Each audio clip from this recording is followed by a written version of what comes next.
مولاي صل وسلم دائما أبدا على حبيبك خير الخلق كلهم.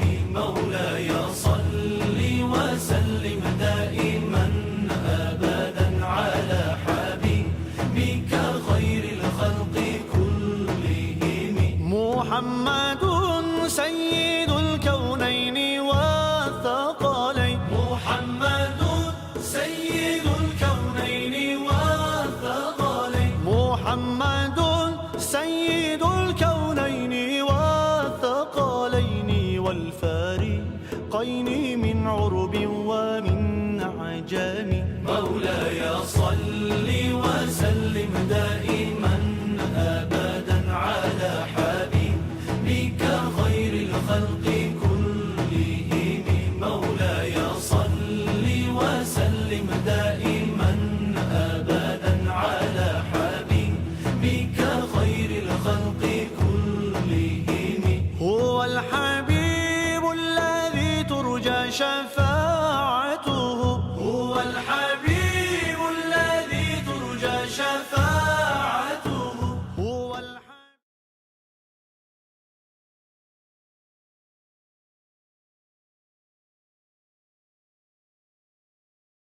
علی رسول الکریم. اما بعد فاعوذ باللہ من الشیطان الرجیم. بسم اللہ الرحمن الرحیم. الرحمن علم القرآن خلق الانسان علمہ البیان. صدق اللہ مولانا العظیم و صدق رسولہ النبی الامین الکریم ونحن علی ذالک من الشاہدین والشاکرین والحمد للہ رب العالمین. سبھی حضرات سرکار دو عالم صلی اللہ علیہ وآلہ وسلم کی بارگاہ میں ہدیہ درود و سلام پیش کریں. الصلاۃ والسلام علیکم یا رسول اللہ صاحب نبی اللہ. الصلاۃ والسلام علیکم یا حبیب اللہ وعلی آلک و صحابک یا رحمۃ اللہ علیہ.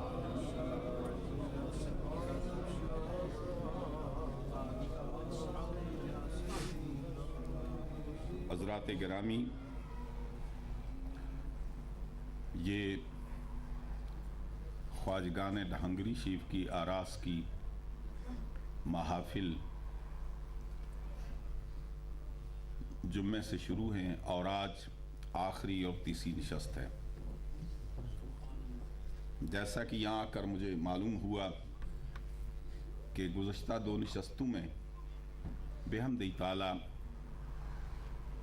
پورے کلام پاک کا علماء کرام نے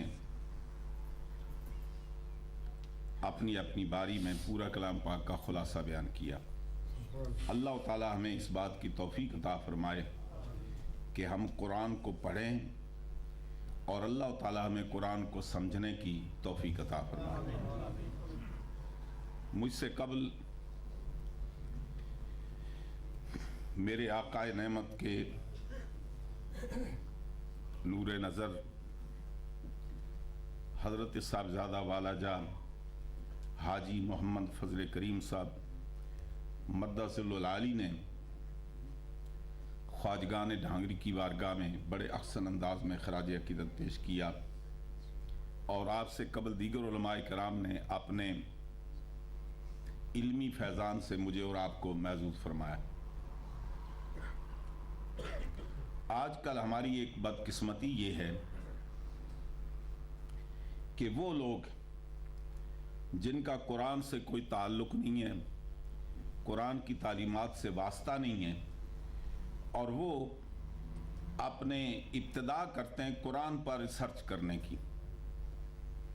اور جس نے بزرگوں کی بارگاہ میں زانو تلمذ طے کیے بغیر، علم حاصل کیے بغیر قرآن پر ریسرچ کی، یقیناً اس کا بیڑا غرق ہوا. ان میں سر سید احمد خان بھی ہے، مولوی چراغ علی حیدرآباد دکنی بھی ہے، علامہ عنایت اللہ مشرقی بھی ہے، اور جانے کتنے ہیں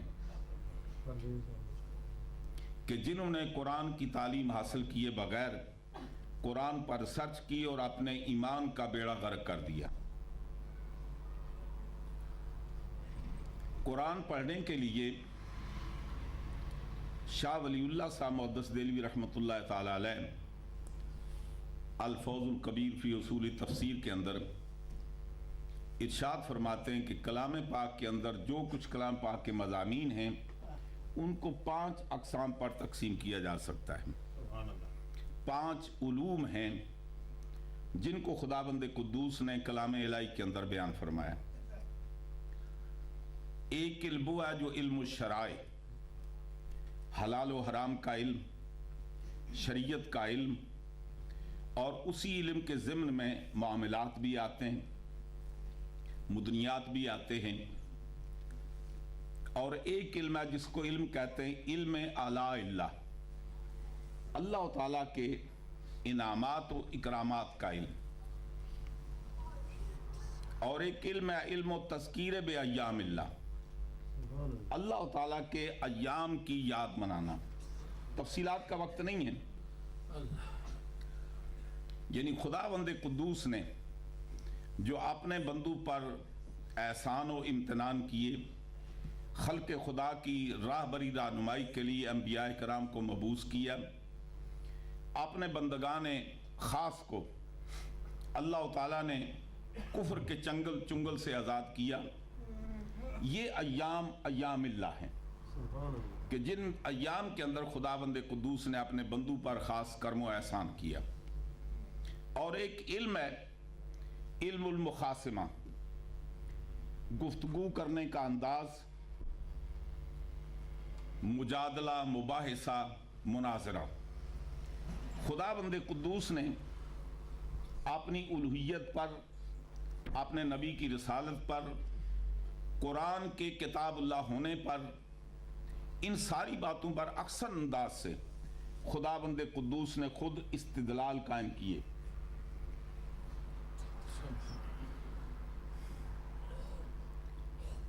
اور ان کا علم حاصل کرنا اور ان کی برکت سے خداوند قدوس نے یہ ملکہ تامہ انبیاء کرام کو بھی عطا فرمایا. اور اسی بنیاد پر ارشاد ہوتا ہے کہ الحق کو یالو ولا یولا، دلائل و براہین کی روشنی میں کبھی حق مغلوب نہیں ہو سکتا، ہمیشہ غالب رہتا ہے. روز اول سے جب بھی کبھی حق کا باطل کا حق کے ساتھ پیچا پڑا تو ہمیشہ باطل کو منہ کی کھانی پڑی، جس کو علم المخاصمہ کہتے ہیں. اور 5واں علم علم المعاد، یعنی خداوند قدوس نے جو بندے اچھے کام کرتے ہیں ان کو جو انعامات دیے جائیں گے ان کا ذکر کیا. یوں سمجھیے کہ ترغیب و ترہیب، برے انجام سے بچانے کے لیے یہ بتایا کہ پہلی قوموں نے جو غلط کام کیے اس کا انجام یہ ہوا، اور تم بھی اگر ایسا کام کرو گے تمہارا انجام بھی یہی ہوگا. پھر خداوند قدوس نے جو اپنے بندوں کے لیے جنت دوزخ کی صورت میں نافرمانوں کے لیے جہنم کو تیار کیا، حضور کے غلاموں کے لیے جنت کو تیار کیا. تو یہ علم المعاد کلام پاک کو 5 اقسام کے اندر آپ نے تقسیم کیا ہے. اور اگر اس موقع پر باب مدینۃ العلم کی بات کروں تو انتہائی مناسب ہوگی کہ سرکار دو عالم صلی اللہ علیہ وسلم کے بعد سب سے زیادہ قرآن کا نبض شناس، سب سے زیادہ قرآن کی تفسیر کو، اس کے معمولات کو جاننے والے حضور مولا کائنات ہیں. ان کے بعد آپ کے شاگرد رشید حضرت عبداللہ ابن عباس، آپ فرماتے ہیں کہ جب تک ان علوم پر کوئی آدمی عبور حاصل نہ کرے وہ قرآن بیان کرنے کا مجاز نہیں ہے. فرماتے ہیں کہ پہلی بات یہ ہے کہ قرآن پڑھنے کے لیے بنیادی مقصد علم الاعراب کا ہونا ضروری ہے. قرآن کا صحیح، اس کے اعراب کا صحیح ہونا. اور یہ واحد عربی زبان کا امتیاز ہے کہ عربی کے اندر اعراب یہ معنی کے اندر شامل ہیں. باقی کسی زبان کے اندر اعراب جزو معنی نہیں ہے، لیکن عربی کے اندر یہ جو اعراب ہے نا، یہ زبر زیر پیش، یہ اعراب جزو معنی ہیں. ان کے بغیر معنی درست نہیں ہو سکتا۔ پہلی بات یہ ہے کہ علم الاعراب، اور اسی قرآن کی خدمت کے لیے سب سے پہلے آپ نے آپ کے شاگرد رشید حضرت ابو اسود دولی، ان کو آپ نے کچھ گرامر کے قواعد تعلیم فرمائی، اور پھر فرمایا کہ ان اصول کی بنیاد پر اس علم کو آگے مرتب کرو تاکہ قوم قرآن صحیح پڑھ سکے۔ جب تک قرآن صحیح پڑھا نہیں جائے گا اس کے معنی صحیح نہیں ہو سکتے، جب معنی صحیح نہ ہوئے تو تفسیر نہیں ہو سکتی۔ بنیادی بات اعراب القرآن۔ دوسری بات ارشاد فرماتے ہیں کہ جب تک آدمی قرآن کے ناسخ و منسوخ سے شناسا نہیں ہے، ماہر نہیں ہے، اس کو قرآن بیان کرنے کا حق نہیں ہے۔ آپ کے دور میں ایک قاضی تھے،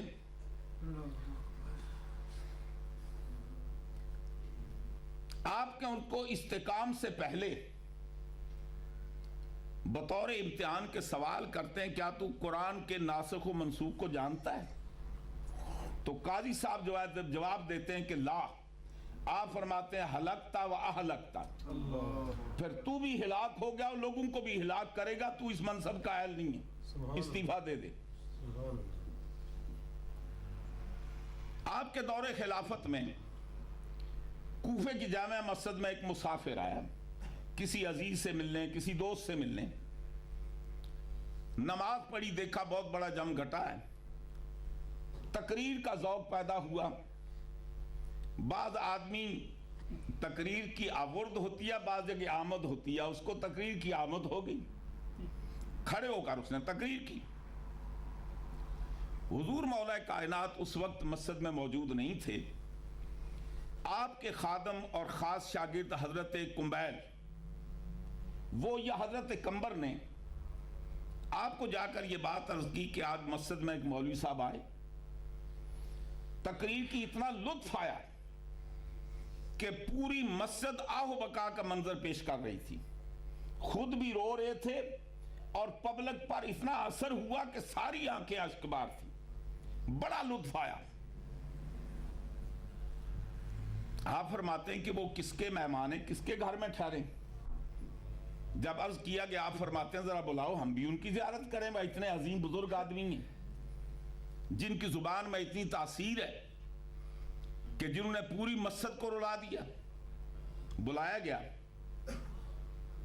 آپ فرماتے ہیں کہ ابھی اطلاع ملی آپ نے ماشاءاللہ مسجد میں بہت اچھی تقریر کیا اور بڑی اثر انداز تھی، تو کہنے لگے بس اللہ کا کرم ہے۔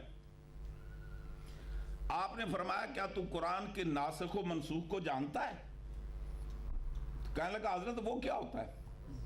مجھے تو نہیں پتا ناسخ منسوخ کس کو کہتے ہیں۔ آپ نے جلاد کو بلایا، فرمایا اس کو 20 کوڑے لگاؤ۔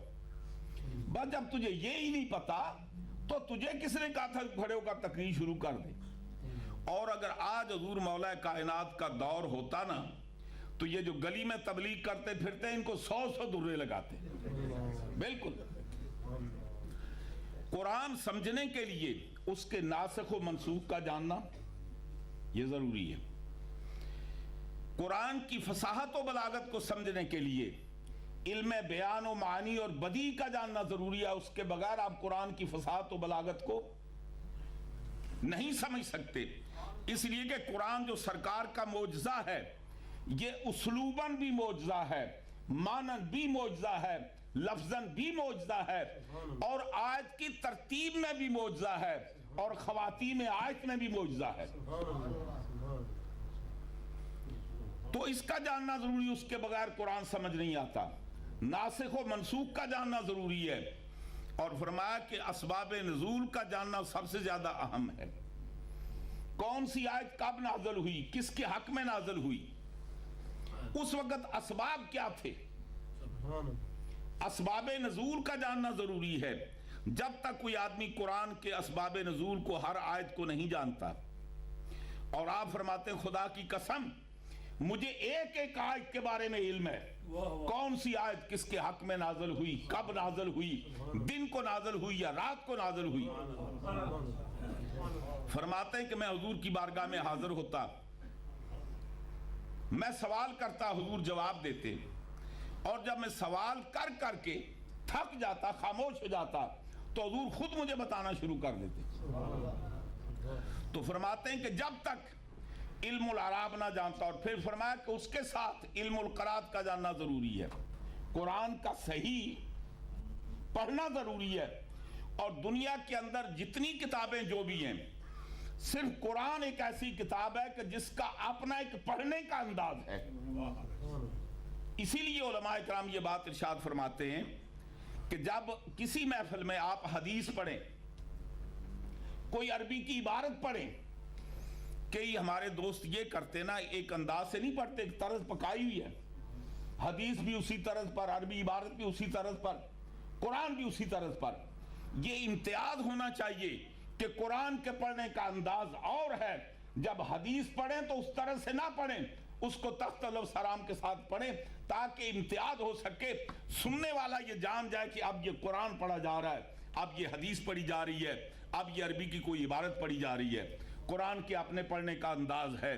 علم قرآت کے بغیر، علم العراب کے بغیر، علم بدیع کے بغیر، ناسخ و منسوخ کے بغیر قرآن کا سمجھنا انتہائی مشکل ہے۔ اور پھر قرآن نے خود قرآن کو دو حصوں میں تقسیم کیا۔ قرآن یہ کہتا ہے کہ قرآن کی آیات کچھ محکمات ہیں، محکم ہیں، کچھ متشابہ ہیں۔ حضرت علامہ بدر الدین زرکشی رحمت اللہ علیہ فرماتے ہیں بائیں طور سارا کلام پاک محکم ہے،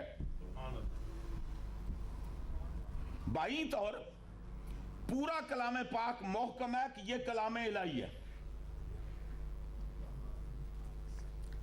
یعنی کلام الہی ہونے کے اعتبار سے پورے کا پورا قرآن محکم ہے۔ اور اس لحاظ سے کہ قرآن بیان رسول کا محتاج ہے، پورے کا پورا قرآن متشابہ ہے۔ اس لحاظ سے کہ قرآن، اللہ تعالیٰ فرماتا ہے کہ محبوب ہم نے آپ پر قرآن نازل کیا لِتُبَيِّنَ لِلنَّاسِ، تاکہ آپ لوگوں کو بیان کریں۔ اور یہی وجہ ہے کہ قرآن جملۃً واحدہ داخل نہیں ہوا، نازل نہیں ہوا، بلکہ تھوڑا تھوڑا کر کے نازل ہوا، تاکہ پیارے مصطفیٰ صلی اللہ علیہ وسلم قوم کو قرآن کی تعلیم دیں۔ تو فرماتے ہیں بائیں طور پورا قرآن محکم ہے کہ کلام الہی ہے، اور بائیں طور پورا کلام پاک متشابہ ہے کہ بیان رسول کا محتاج ہے۔ احکامات محکم اور متشابہ کا جاننا ضروری ہے۔ تو جب تک ان علوم پر عبور نہ ہو، جو بھی آدمی قرآن کے اندر ریسرچ کرے گا، تحقیق کرے گا، نتیجہ یہ ہوگا کہ پھر اس کے اپنے ایمان کا بیڑا غرق ہوگا۔ جیسے کہ میں نے ایک دو نام لیے، سر سید احمد خان صاحب نے قرآن کی تفسیر لکھی، اتفاق سے وہ بڑی بڑی دو جلدوں میں یہاں میں نے وہ بک سینٹر میں دیکھی، دستیاب ہے، میرے پاس بڑی پرانی ہے، پڑھی تو کہتے ہیں یہ جنت دوزخ کا واقعتاً کوئی وجود نہیں ہے، یہ ملا کی اختراعات ہیں۔ جنت یہ ہے کہ قیامت کے دن اللہ تعالیٰ مسلمان اچھے عمل کرنے والوں کو کہے گا ویل ڈن، تو نے اچھا کیا، شاباش، یہ اس کے لیے جنت ہے۔ اللہ تعالیٰ پوچھے گا بھئی یہ تو نے کیوں کیا، ناراض ہوگا، یہ اس کے لیے جہنم ہے۔ اور کہتے ہیں کہ یہ جنت کی جتنی تفصیلات، یہ اس کے اندر نہر، جب جنت ہی کوئی نہیں تو پھر ظاہر ہے کہ جنت کے اندر نہ نہروں کا تصور حقیقی ہے، نہ حور و غلمان کا تصور حقیقی ہے، یہ سب اللہ کی اختراعات ہیں۔ اور پھر کہتے ہیں کہ یہ جو فرشتوں کی بات کرتے ہیں نا، یہ واقعتاً فرشتے کوئی مخلوق نہیں ہے، یہ قوت خیر کا نام ہے جو انسان کے اندر موجود ہے، اور شیطان خارج میں کوئی مخلوق نہیں ہے، یہ انسان کے اندر وہ قوت جو انسان کو برائی کی طرف ابھارتی ہے، اس کا نام شیطان ہے۔ اب یقین مانے کہ قرآن کی تفسیر لکھی یا اپنا بیڑا غرق کیا ہے۔ ایسے ہی یہ جو آدمی ہو کسی اور میدان کا، جائے کسی اور میدان میں، کوئی آدمی ہو بیرسٹر، تحقیق قرآن میں کرے، میڈیسن کا ڈاکٹر ہو، تحقیق قرآن میں کرے، تو بیڑا اس کا بھی غرق ہوگا انشاءاللہ، اور ویسے ہی ہوگا جیسے پہلوں کا ہوا ہے۔ علامہ مشرقی ماہر تو ریاضیات کا تھا، قرآن کی تفسیر لکھی، اس کے اندر کہتا ہے دراصل یہ جو نماز ہے نا، اللہ کو ہماری نماز کی ضرورت نہیں ہے، یہ ایکسرسائز ہے۔ اور یہ ہر ایج کے مطابق ایکسرسائز جو مقرر کر دی جائے نا وہ اس کے لیے بہتر ہے. اور کبھی من چلوں کے ذمہ یہ ڈیوٹی لگا دی جائے کہ آج کے بعد جو تم نماز پڑھو گے سر نیچے اٹھانگے اوپر کر کے یہ ایکسرسائز کر لیا کرو, تو لوگ دیکھیں کیا کر رہے ہیں, یہ نماز پڑھ رہے ہیں.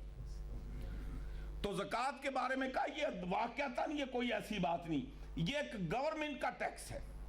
وہ جو گورنمنٹ ٹیکس لیتی ہے, جو لوگ ٹیکس پیئر ہیں ان کو زکوٰۃ دینے کی ضرورت نہیں ہے. تو علی ھذا القیاس اس طریقے سے جب تک ان بنیادی اصولوں پر آدمی ماہر نہ ہو اس وقت تک نہ قرآن کو پڑھ سکتا ہے, نہ قرآن کو سمجھ سکتا ہے, نہ قرآن کی تفسیر بیان کر سکتا ہے. تو قرآن سمجھنے کے لیے ان علوم پر عبور ہونا یہ لازمی اور ضروری ہے. اللہ تعالیٰ مجھے اور آپ کو توفیق عطا فرمائے کہ قرآن سمجھنے کے لیے اس طریقے کو اختیار کریں جو اللہ کے نبی نے ہمارے لیے طریقہ وضع کیا ہے, اس طریقے کو اختیار کریں جو ہمارے علماء نے قرآن سمجھنے کا ہمیں طریقہ بتایا ہے. اس طریقے سے ہٹ کر جو بھی آدمی ریسرچ کرے گا قرآن میں, پھر حشر اس کا وہی ہوگا جیسے پہلو کا ہوا, اور اس کا بھی بیڑا غرق ہی ہوگا. وہ آخر میں آپ کو ایک چھوٹا سا لطیفہ سنا دوں. وہ ایک کسی دور میں کوئی جلد ساز تھے, کوئی آدمی بک بائنڈر کوئی کتاب جلد کرانے کے لیے لے جائے تو وہ پہلے اس کتاب کو بک بائنڈنگ سے پہلے, جلد کرنے سے پہلے پڑھ لیا کرتے, اور جہاں جہاں سمجھتے وہ ترمیم بھی کر دیا کرتے.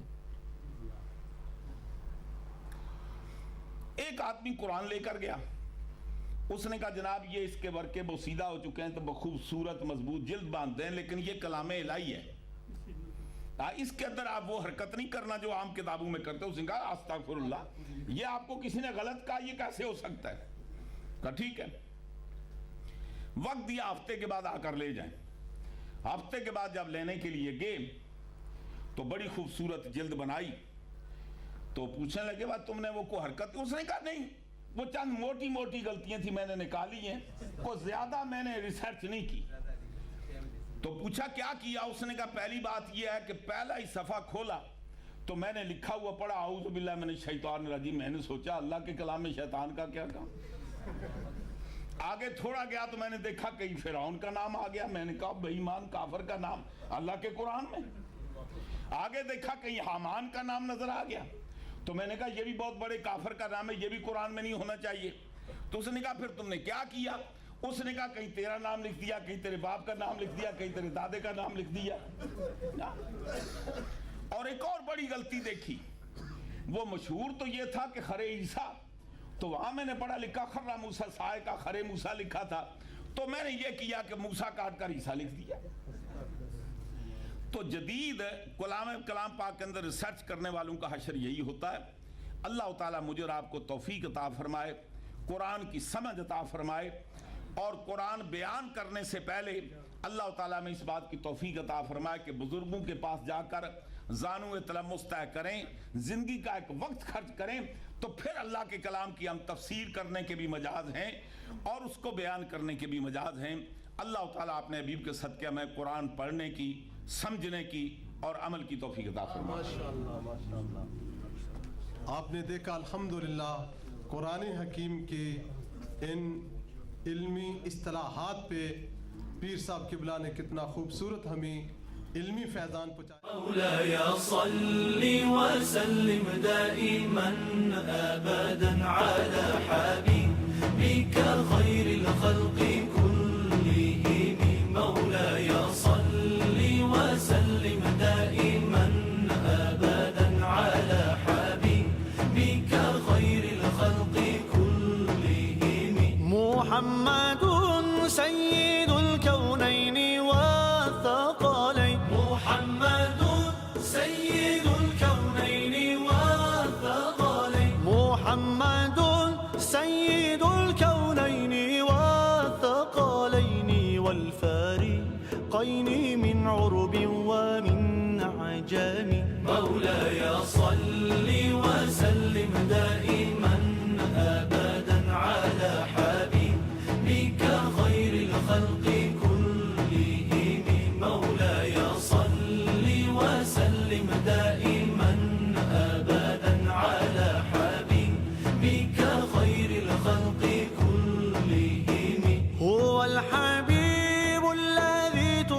شفاعة